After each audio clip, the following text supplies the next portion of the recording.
Okay, we are getting close to the end. We're getting close to the end, and you all are probably going to get tired of hearing me say this, but what is happening with my whole lip sync for your life? Let's talk about this, y'all. And I'm like, come on through, Cookie. I'm going up on my soapbox. That's basically it. Let's talk about drag and all its forms.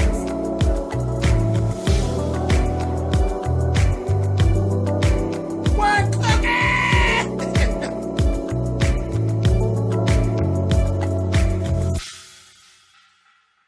Hey guys, thanks so much for clicking on the video. This is my video and my review for RuPaul's Drag Race Season 10, Episode 11. As I said, we are getting toward the end of this, and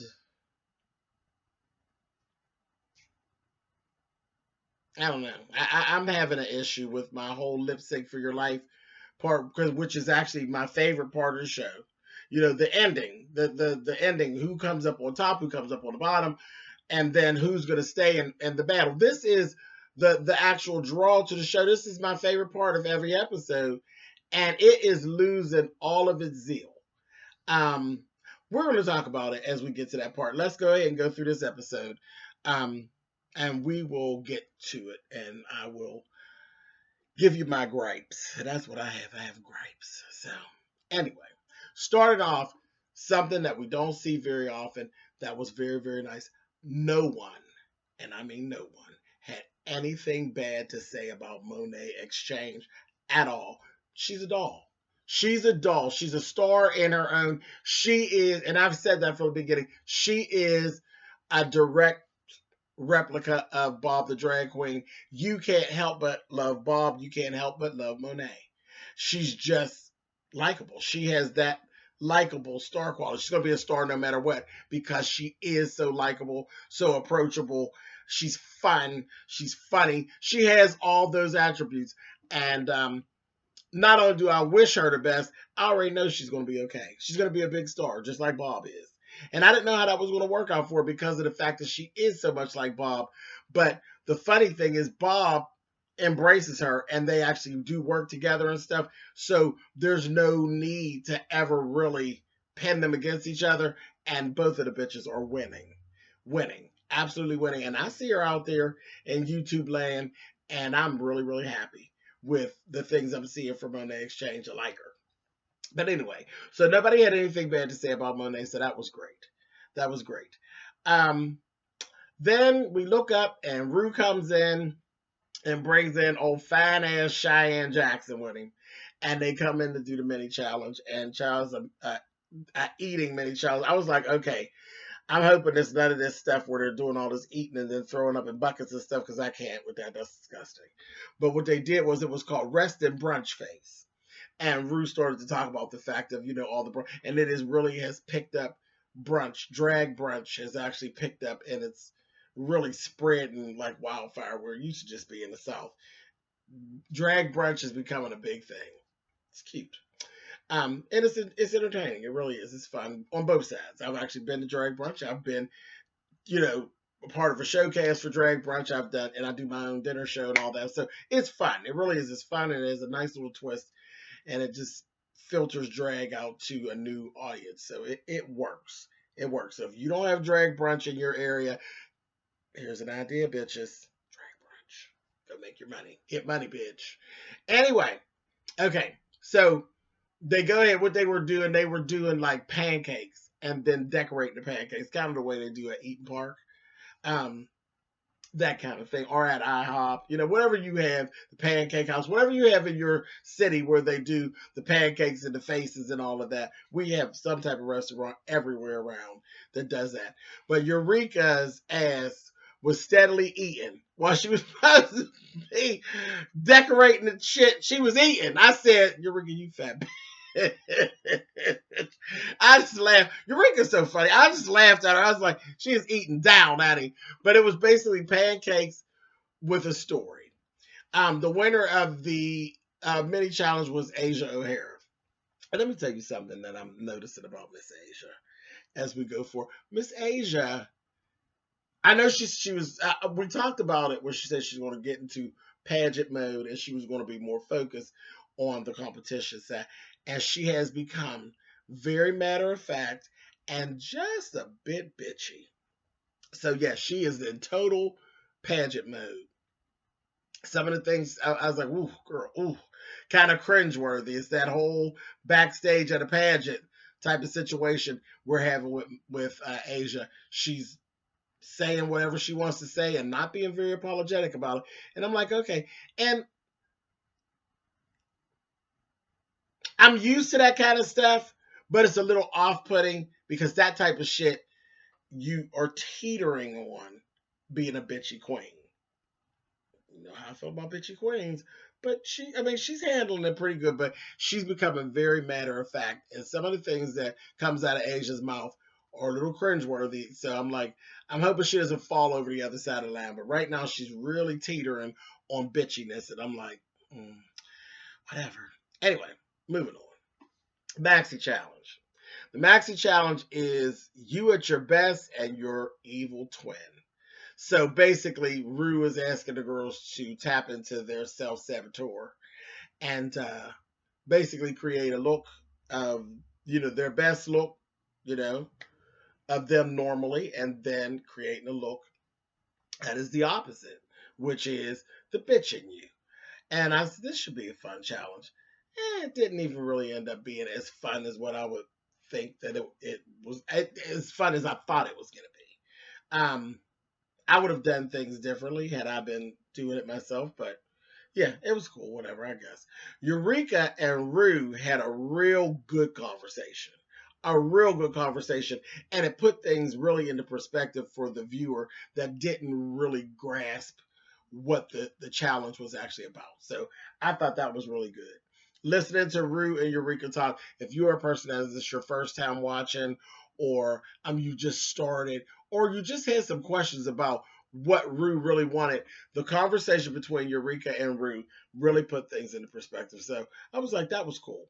Aquaria, bitch, you are delusional.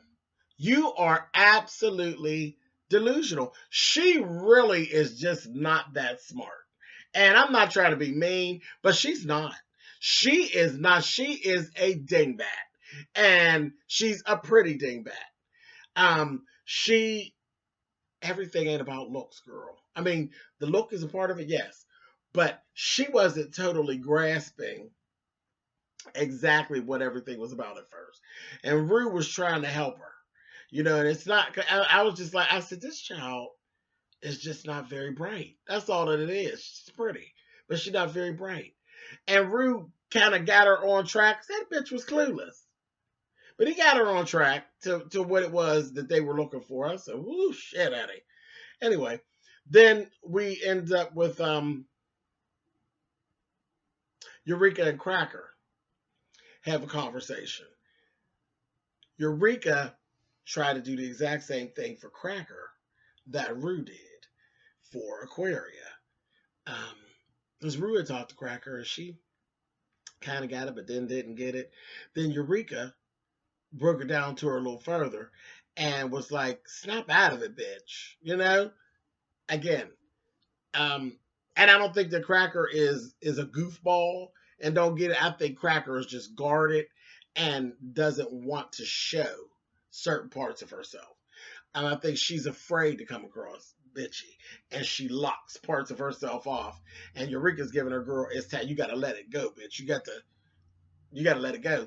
She just wasn't getting it. Anyway, so let's go into the looks. Aquaria was flawless. Her look, always, the bitch's look was flawless. Her storyline was good, and her acting out the two parts, she did a really, really good job. Can't read her, she really did. Asia, her looks were on point. Her looks were on point, especially the last look, her evil side, because the other one, the first part really looked like Asia, pageant girl, rhinestones, bodysuit, that thing. Her last look was given very much it. That whole clown, she did the bald head thing, and she had the little clown, scary clown is what she was given, and everything was real dark. Her looks were flawless. They were dead on. Eureka, the looks were everything. Very Eureka. Both sides of Eureka. The bitch Eureka and the country girl Eureka. We got both of those. And of course, her acting was on point and her storyline was good because we all know her storyline. You know, she's fat, she's bitchy, and she talks too much. We get it, we know it. Cameron, no thanks. It was dry and it was very much cosplay. It was very cosplay and it was very naked. And I'm still waiting on them to say to her, girl, stop relying on that body. I'm waiting on them to say it. Because her looks are not, they're not bad, but they're not over the top. It's never over the top. It's always, this whole thing was very cosplay. She could have went to Comic-Con. You know, she could have went right to Comic-Con. It wasn't good for DragCon, but it would definitely work to Comic-Con. Cracker, bitch, is just a no. It's just a no. The first look of Cracker was cool. That second look, it wasn't hitting on shit. And we saw, and Rue is just frustrated with Cracker. She's frustrated. It's one of them things like, okay, I've given the bitch all that I can give her. I've tried to pull from everywhere I can pull from with this bitch. This bitch just doesn't get it. She just doesn't get it. And there's nothing you can do about that, Rue. Some people, you already know that. I ain't got to tell Rue. You've taken her as far to the water as you can without literally pushing the bitch in and drowning her. It is what it is. The winner overall was Aquaria, and I figured as much. Cracker and Cameron came in the bottom. Now, listen, Cameron. 3 weeks in a row she been in the bottom, child. They did Vanity 6, Nasty Girls. My shit, honey. That's right. Pleased to meet you. Child. You know, I was all in. Still want to tell you my name. Yeah, child, yeah. I said, come on, bitches. Let's go. It's a motherfucking lip sync. And then this is where I got into my feelings. And this is what brings me to the things I was talking about in the beginning. Is it me? Or has this just become a fucking gymnastics competition? Or a gymnastics recital? I was so done. It's Vanity 6. It's Nasty Girl. We got these two little small tiny girls who could pull off Sex Kitten like this without even thinking hard. And it just didn't happen. It was a bunch of cartwheels and splits. What in the fuck does cartwheels and splits? I can even go for the split, you know, a split done a certain type of way. But not this drag, cartwheel, split. I wasn't trying to have a Dominic Dawes moment. I was trying to have a Vanity moment and an Apollonia moment. That's what I was trying to have. I was so irritated. And then Cameron,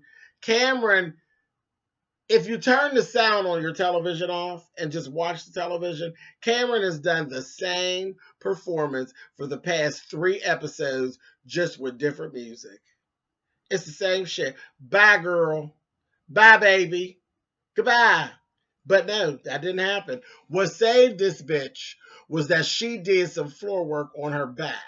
She got on her back and did the whole stripper thing where they put their legs up and they wrap them and roll them and then do the that's the only thing that saved her. It's the only thing that saved her because it was one piece different than what's going on. But Cracker actually did outperform her. She really did.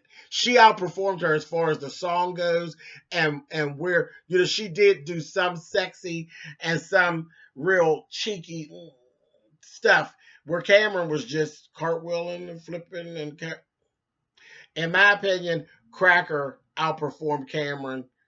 Rue let Cameron stay because Rue's frustrated with Cracker. That's why. That's why she got to stay. But all in all, it was nothing but a gymnastics competition. And I was pretty irritated with it. I was really irritated. And I'll say this. I ain't in a rush to watch next week's. That's bad. But I'm not. It's crazy. And this is how last season, when we watched All Stars, some of the little bullshit and started to get on my nerves. And as we got to the end, I was like, I don't really care at this point. Whatever. I'll get excited again when we get 10, 12, 14 new girls and we start a new season, I'll get excited all over again. But at this point, it's like watching a soap opera that's going downhill. When's it going to end? That's where I'm at. Not happy.